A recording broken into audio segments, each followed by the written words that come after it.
Vamos falar sobre HPV e vacina, que é muito importante para imunizar contra esse tipo de doença. Para isso a gente conta com ela, maravilhosa, nossa querida ginecologista, obstetra, nossa médica Emília Alexandrino. Tudo bom, doutora? Tudo bom, Ellen. Vamos falar desse assunto? Vamos falar, assunto bem importante. Muito importante. Eu já te pergunto de primeiro, o que é o HPV? O que causa, portanto, esse vírus? Tá. A importância do vírus HPV, que é o papiloma vírus humano, é porque ele está envolvido na doença que realmente é um problema de saúde pública, que é o câncer de colo uterino, né? Nós temos alguns tipos de HPV que são os mais comuns envolvidos no câncer do colo, que é o HPV 16 e o 18. Mas temos também vários subtipos de HPV, né? E, por exemplo, o 6 e o 11 são os que estão mais envolvidos naquelas manifestações dos condilomas, das verrugas, certo? Quando você testa positivo para o HPV 16 e 18, você fica mais alerta que você tem que estar acompanhando, procurar um patologista cervical e ver bem direitinho de quanto em quanto tempo você vai ter que estar indo fazer os seus exames, qual vai ser o próximo passo, né? E a periodicidade que você tem que estar indo nesse profissional. Refazendo, citologia, quando vai ter que fazer colposcopia, quando é que vai ser necessário fazer biópsia, tá? Então, essas diretrizes de prevenção e segmento do câncer de colo uterino, só quem vai saber dizer bem acertadamente vai ser o especialista da área, que é o patologista cervical. A pessoa que tem a especialização em patologia do trato genital inferior e colposcopia. Tá? Muitas pacientes perguntam aqui no estado: doutor, o que é esse exame de colposcopia? Onde é que eu faço? Para onde é que eu vou? Né? E elas ficam muito aperreadas, assim, muito angustiadas quando elas têm uma verruga que está aparecendo, quando elas detectaram alguma coisa no pênis do esposo, que é mais difícil de aparecer, geralmente eles são portadores assintomáticos, né? Mas quando elas receberam um preventivo, uma citologia, né, que aqui eles costumam chamar culturalmente de preventivo, e veio alguma alteração nesse exame. E tem várias alterações que podem vir nesse preventivo que denotam um aparecimento de uma lesão que possa vir a ser uma lesão precursora do câncer de colo uterino, né? Então, esses preventivos, eles devem ser iniciados, o sistema do Ministério Público de Saúde, eles preconizam que as mulheres comecem a fazer os seus preventivos a partir dos 25 anos de idade. É o que cobre a rede pública, né, nas unidades básicas de saúde. Ela se direciona, geralmente é um postinho, uma unidade básica de saúde, colhe o preventivo e quando vem alterado, ou quando vem lá um resultado, presença de lesão intraepitelial de baixo grau e ou HPV. Né? Ou então vem atipias de células escamosas de significado indeterminado, ou atipias de células glandulares de significado indeterminado. Então tem várias nomenclaturas ali naquele exame que quem vai saber interpretar e dar o segmento adequado vai ser o especialista. Então, geralmente, o médico da unidade básica, que é um clínico, quando ele denota esse tipo de resultado, ele tem que saber para onde ele vai mandar. E no setor público de saúde, identificando isso, ele tem que mandar para o CPCOM, que é o Centro de Prevenção de Câncer de Colo e Mama, né, que funciona ali na Vila Olímpica. E se for uma lesão de alto grau, que é já o NIC2 ou o NIC3 para cima, ou uma atipia de célula escamosa, não podendo afastar a lesão de alto grau, vai ter lá um ASC-H, uma sigla, ele também tem que saber que ele tem que encaminhar para o centro de referência da mulher, aquele ali do bairro dos Estados, né? Acho que é bairro dos Estados ali. Bem, e a outra coisa é as pacientes que procuram os consultórios. Elas podem procurar os consultórios para fazer os seus exames anuais, né? Ou de 3 em 3 anos. E aí, denotando alguma alteração, ela vai estar sendo assistida pelo ginecologista, que se ele não for patologista cervical, porque nem todo ginecologista detém essa área, ele vai encaminhar para a pessoa acertada para fazer o segmento e tratamento dela. Bem, o Brasil ainda é um país que tem um índice alto de câncer de colo. Aqui no Brasil ele funciona como a terceira causa, né, de câncer, é o câncer de colo uterino. Em alguns outros locais do mundo ele é a quarta causa. Então, o que é que a gente pode fazer para diminuir esse índice de câncer de colo? É a vacinação. A vacinação contra o vírus do HPV. Em algumas literaturas a gente vê vacinação contra o câncer de colo. Porque o HPV está tão intrinsecamente ali associado ao aparecimento da doença com o tempo que ficou essa dubiedade aí. Vacina contra HPV, está vacinando contra câncer de colo de útero, entendeu? Então, assim, nós temos 3 tipos de vacina, né? Nós temos a Gardasil, que é contra o HPV 16 e 18. Nós temos, aliás, a Gardasil, que é o 16, o 18, o 6 e o 11. Nós temos a Cervarix, que é contra só o 16 e o 18, que são os 2 mais ligados a câncer de colo invasor, do colo uterino. E tem uma outra que associou mais outros 5 tipos. Pegou esses 4, o 6, o 11, o 16 e o 18, e outros mais 5 tipos que também são associados ao câncer de colo de útero. Mas essa já foi licenciada no Brasil em 2014, mas ela ainda não está disponibilizada para uso, né?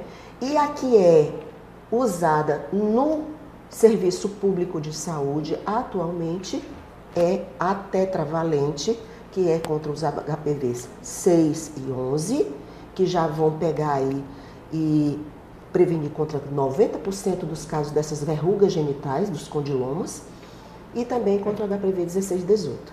Tem os locais que tem que ser disponíveis, os postos de vacinação. Elas vão ser usadas doses 6, 0, 6 e 12 meses, né? E crianças de 9 a 14 anos, meninas, sexo feminino, e meninos dos 11 aos 14 anos. Essa diferença de faixa etária dificulta um pouco a abrangência dessa vacina. O ideal era que fosse uniformizado, não houvesse essa diferença de faixa etária. E a gente teria uma alta cobertura vacinal se conseguisse, com políticas públicas de saúde, vontade política governamental e também equipes que dessem, como se diz, um gás para poder estar vacinando nas escolas. Porque aí você ia pegar, se você pega as crianças nessa faixa, que iria precisar só de 2 doses, né, você iria ter uma ampla cobertura vacinal. E assim, talvez, a um curto tempo, a gente conseguisse uma cobertura vacinal mais amplificada e garantindo um sucesso maior na prevenção dessa doença, que é uma preocupação muito grande da saúde pública ainda, não é? Quando você detecta essas lesões, que o patologista cervical vai fazer o planejamento de tratamento dessa paciente, ela tem que seguir bonitinho isso, tá? Porque tem vários graus, tem vários tipos, como eu andei falando, que vão ser detectados nos exames, e para tudo isso existem os protocolos de segmento e tratamento. Tem uns que ela vai ter que voltar com 6 meses, tem uns que ela só vai precisar retornar a cada ano, de 3 em 3 anos, entendeu? Isso depende da idade, depende do tipo do acometimento ali do colo uterino e depende também se essa paciente, se você não vai perder essa paciente de vista. Isso é muito importante. Porque às vezes você tem uma paciente, vamos dizer, aqui principalmente, que você tem essas pacientes da área indígena, né? Como é que você vai tratar uma mulher dessa? Porque hoje em dia a gente tem muita paciente da área indígena que tem HPV, porque o branco levou para lá também, tá? Porque elas também já desenvolvem câncer de colo uterino invasor. Né? E essas apresentações do HPV, elas podem se dar na orofaringe, dando inclusive câncer de faringe, né, câncer de garganta. Então importa para o cirurgião de cabeça e pescoço. Elas dão lesões na vulva feminina, na vagina, no colo uterino, no ânus e no pênis. Eu já vi aqui, quando a gente fazia junta médica, junto com os patologistas, vários pacientes, inclusive pacientes indígenas, que faziam a amputação peniana por presença de lesão de câncer de pênis que foi provocado pelo HPV, né? Pacientes jovens. Então você tem pacientes, às vezes, numa idade, como se diz, extremamente ativa, de com 30 anos, com 28 anos, mulheres que têm filhos pequenos, né? Mulheres grávidas com lesões já de alto grau, né? Que apresentam a doença. Então essas pacientes, quanto mais você faz uma cobertura com abrangência de coleta do preventivo, você estabelecer que essas mulheres elas realmente têm que fazer o seu exame, né? Dentro do esquema que foi proposto pelo Ministério da Saúde, fazer realmente a ampla cobertura para que você possa estar rastreando e detectando os casos positivos da doença ou das lesões precursoras. E doutora, como é que eu devo fazer? Eu devo fazer meu exame todo ano? Eu devo fazer só de 3 em 3 anos? Porque às vezes eu vou lá no postinho e o médico diz, não, você tem um exame do ano passado, você não precisa fazer agora, né? Bem, se você tem um exame negativo, realmente está todo normalzinho ali, você pode deixar para fazer dependendo da sua idade, se você está ali numa faixa etária de 25 anos até os 30 anos, você pode fazer de 3 em 3 anos, mas se você teve já uma lesão, vamos dizer, se teve um ascos, que é essa atipia de células escamosas, células escamosas indeterminado, você deve estar repetindo com um ano, entendeu? Vai depender de como estiver lá o teu exame. Se ela viu alguma lesão suspeita na colposcopia, ela vai pedir. Tem também os testes do HPV, a sorotipagem do HPV. Esses testes são testes mais caros, que ele vai identificar o tipo de HPV presente.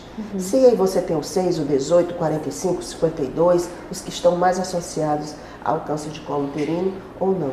Quando você tem isso aí, também tem os protocolos de quanto em quanto tempo você deve estar repetindo esses testes. Tá? E o Ministério da Saúde não disponibiliza ainda esses testes, porque é um teste com custo maior para as pacientes. Uma outra coisa interessante é que, por exemplo, a região norte do Brasil e Brasília, e aí você pega uma região mais pobre e uma região de maior renda per capita, como é Brasília. E essas duas regiões são as regiões que têm uma menor cobertura vacinal para o HPV. Então não quer muito dizer em relação à renda per capita. Talvez o que esteja envolvido aí sejam as políticas, né, envolvendo também o programa de imunização, né, para poder fazer uma abrangência dessa população. Né? Então essas pacientes, uma vez identificando a lesão, elas vão traçar o seu plano de tratamento junto com o especialista e vão começar. Tem delas que vai ser logo de cara necessário fazer uma colposcopia. Tem outras que vai ser necessário fazer a colposcopia, a biópsia e o exame do teste do HPV. Tem outras que já vão partir, quando é, por exemplo, uma lesão de alto grau, NIC2 ou NIC3, já vai ter que fazer uma conização. Aí vai sair o resultado dessa biópsia. Se a margem da lesão no resultado da biópsia veio livre ou se ela veio comprometida, entendeu? Se já deu um adenocarcinoma in situ quer dizer que ele está localizado ali, ele não se espalhou, ele não se enraizou. Então, nesse caso, pode ser feita uma histerectomia do adenocarcinoma in situ, histerectomia simples, né? Sem ser a histerectomia ampliada, com retirada de gânglios paracervicais, e paramétrio, essas coisas. Então, tudo isso são procedimentos e terapêuticas que estão protocoladas dentro da patologia do trato genital inferior, né, e também da oncologia para o tratamento dessas pacientes. O que a paciente deve ter em mente é que, estando ela grávida ou não, já iniciou vida sexual, tá? Ela deve procurar o ginecologista, fazer os seus exames periódicos de prevenção de câncer de colo uterino, para não deixar passar essas lesões. Porque o câncer de colo uterino, ele tem cura quando ele é detectado precocemente. Quando é uma lesão precursora, você tem como tratar. Você tem como tratar, você tem como seguir. Tem pacientes, por exemplo, que tem um NIC1, que é a lesão de baixo grau. Então, ela vai, o médico detecta, ele olha, ele não viu ali muita coisa, mas deu lá no resultadozinho do preventivo. Ele manda ela repetir esse exame com 6 meses. Se com 6 meses dá de novo, aí ele já vai mandar ela estar fazendo uma colposcopia, e se ele vê alguma lesão na colposcopia, ele vai biopsiar essa lesão. Dependendo da confirmação com a biópsia, porque é um tripé, né? Preventivo, colposcopia e biópsia, aí ele vai traçar o tratamento. É cirúrgico, vai fazer uma conização, vai fazer uma exérese só ali, com uma cirurgia de alta frequência, porque é uma lesão mais superficial, está só ali, mais na ectocerce, na parte visível da junção escamocolunar do colo uterino, ou eu já vou ter que partir para uma conização. Ela já fez uma conização antes, está fazendo o segmento e essa lesão aparece novamente. Quando é que está indicado o recone, que é a reconização, ou quando é que ela já tem que partir direto para uma esterectomia, né? Então tem tudo isso a ser avaliado. O que não pode é a paciente detectou uma lesão no preventivo, esquecer, não valorizar o achado e deixar isso acontecer. Porque tudo está envolvido, né? A baixa situação socioeconômica da paciente, a imunidade dessa paciente, o perfil dela, de como ela se alimenta, né? O nível cultural, a multiplicidade de parceiros. Se essa é uma paciente que está mais suscetível a estar adquirindo as infecções sexualmente transmissíveis, porque tem outras coisas também que estão associadas ao câncer de colo uterino, o herpes genital é um deles também, né? Mas nenhum é como o HPV. Então, por isso que foi instituída a vacina. Eu digo, quem tem suas filhas e seus filhos nessa idade, de 9 a 14 anos, de 11 a 14 anos, leva no postinho, procura, não tem um, vai no outro e tenta vacinar. O ideal era que isso já tivesse na escola, né? Entrou, era feito já a separação daquele grupo de crianças ali e fosse vacinar todo mundo. E as mulheres que já tiveram a sua primeira relação sexual ou que já tiveram o primeiro contato com a doença, já apresentaram uma lesão que está associada ao vírus do HPV, vale a pena tomar vacina? Vale. Vale sim, porque ela vai estar se prevenindo contra os outros subtipos dos vírus e ela vai estar também diminuindo a chance de recorrência dela. Tá? Então ela vai estar se prevenindo contra os outros e ela vai estar diminuindo. É como o povo que pega Covid, que já tomou uma vacina e tem a forma mais branda da doença, né? Funciona também. Então, quem entende de saúde, quem é da área de saúde, não pode ser contra a vacina. Quem tem algum conhecimento de saúde pública, tem que valorizar, tem que propagar e tem que, como se diz, colocar para as pessoas que é importante vacinar. Né? Então, assim, a mensagem que eu queria deixar é que câncer de colo uterino no futuro, a depender da vontade realmente política, do investimento econômico nisso, porque vacinar pessoas, você veja o que deu aí nessa coisa toda do Covid, né, da pandemia. Então você viu que eles colocam política pelo meio, todo mundo querendo tirar proveito e tudo mais, então dá uma grande confusão. Mas saúde é saúde e a gente tem como combater essa doença. É uma doença que ela pode ser combatida ao longo do tempo e pode ficar no futuro distante, se tornar uma coisa do passado, como se tornou naquela época para nós a varíola e agora estava querendo voltar a varíola do macaco. Verdade. Mas é uma coisa que, como se diz, as pessoas têm que cobrar. Né? Porque a partir do momento que você tem conhecimento e o usuário cobra, ele vai no postinho, a mãe vai no postinho com a sua filha, com o seu filho, e diz, eu quero vacinar meu filho, eu tenho esse direito a vacinar meu filho, já é uma coisa que está garantida, que o Ministério da Saúde já colocou, e que tem a procura, né? E ali as pessoas fazendo a pressão de que aquilo realmente esteja disponível e ao alcance do usuário, é uma coisa para realmente ser utilizada. Tá certo. Doutora, obrigada por essa aula incrível sobre HPV, sobre os cuidados que nós temos que tomar com as nossas crianças e nós também, mulheres e homens, ficarem atentos aos sintomas e sinais e a importância da vacinação. Obrigada e até a próxima, viu, doutora? Tá joia, Helen. Sempre uma honra estar aqui com você, em nome da equipe do Tome Consulta. Obrigada mais uma vez. Obrigada também a todos vocês. E vamos aqui finalizando o nosso programa. E você gostou? Você pode rever esse bate-papo quantas vezes quiser também no nosso canal pelo YouTube. Segue também a gente nas redes sociais. Vale a pena. Até a próxima edição. Tchau, tchau.